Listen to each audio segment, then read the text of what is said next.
Très tôt, je me suis intéressé à la peinture d'avant-garde russe. J'ai travaillé pendant beaucoup d'années à l'hôtel Drouot chez des commissaires-priseurs. Puis un jour, j'en ai eu marre, j'ai dit, tiens, j'ai ouvert un local. Donc je me suis dit, tiens, je connais bien la peinture de l'avant-garde russe.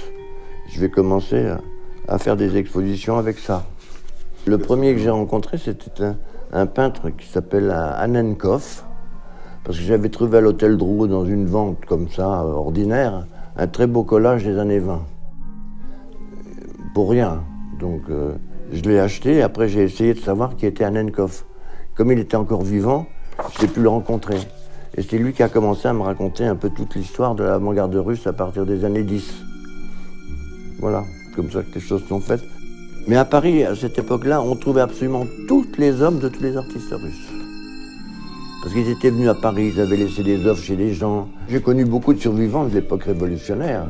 Des gens comme Annenkov, Mansourov, Sonia Delaunay, Nina Kandinsky, la veuve de Tatlin, Kudryashov en Russie, Nathan Altman. Plein de gens qui avaient été mêlés de plus ou moins loin à l'époque révolutionnaire, surtout dans le domaine des arts.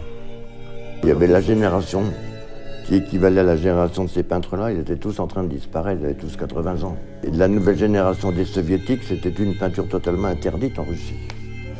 Donc il n'y avait pas de clients, les oligarques sont venus bien après.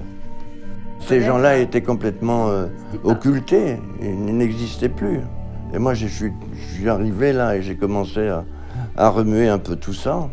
Et j'ai essayé de faire des expositions, mais il n'y avait pas beaucoup de succès. Et ça demandait des années avant que tout ça commence à évoluer.